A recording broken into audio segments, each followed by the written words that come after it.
Welcome to Utah Stories Top 5, where we scour all the top headlines of the day and sift through the spin and clutter and present to you the most important and pressing headlines, saving you countless hours. I'm your host for today, Allegra Zukowitz. And on today's Top 5, Dutch King's Day Festival. Hollywood A-list photographer hired to photograph Salt Lake City's homeless for quote-unquote dignity. What is Utah's oldest business? Is housing in Ogden still affordable? Will the Arizona Coyotes move to Utah? But before we get to our headlines, be sure to smash that like button and subscribe to our channel. And today's episode is brought to you by Utah Stories Magazine.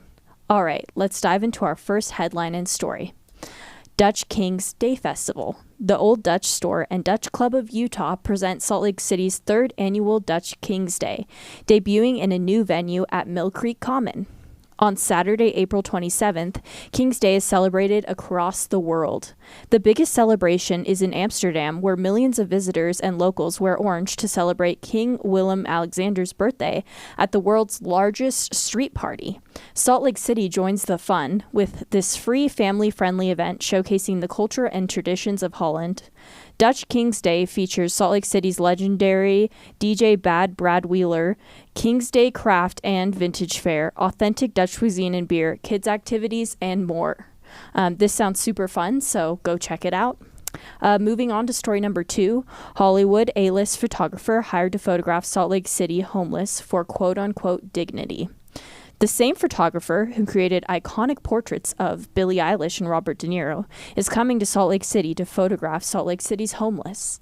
According to an article in the Standard Examiner, a group dedicated to solving Utah's homeless problem, Utah Impact Partnership, launched an initiative called Project Human Dignity over the weekend, which is focused on taking portraits of the homeless. Quote, "What if we thought of them," end quote, one of the Project Human Dignity's first televised clip states, according to the Standard Examiner, quote, "as deserving our empathy, of our help, of human dignity."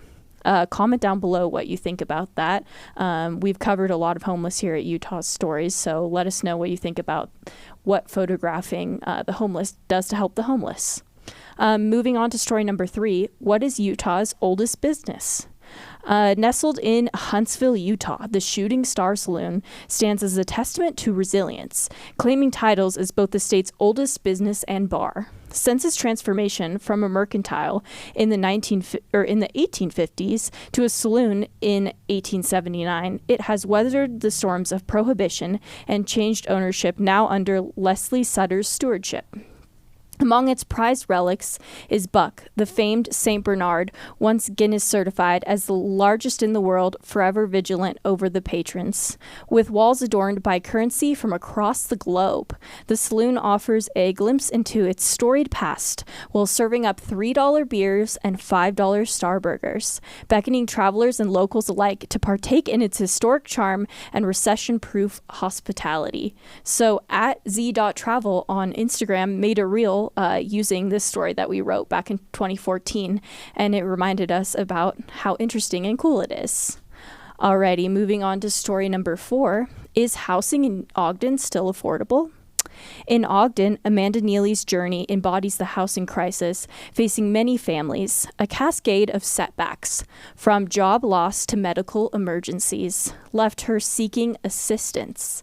Yet, she finds herself among 1,356 on the waitlist for Section 8 housing, a weighted project at 4 years.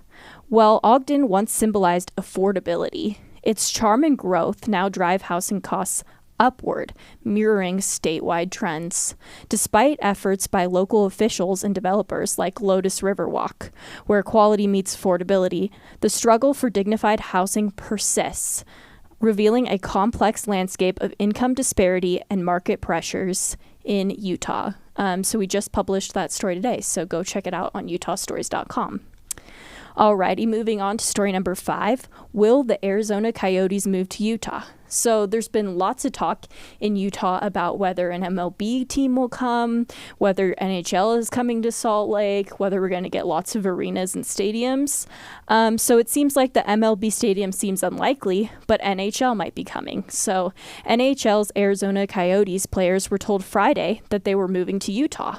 According to Axios Salt Lake City. An official announcement could come as soon as this week, according to SBN. So check that out. I'm sure we'll be reporting on it later this week. So thank you so much for joining me today. Remember, if you like this content and you want to engage to a greater degree with your local community, go out and subscribe to either Utah Stories print magazine or our free digital newsletter. From utahstories.com, you can subscribe to our newsletter that offers all the stories that we are covering in-house. Thank you so much for watching, and I'll see you guys next time.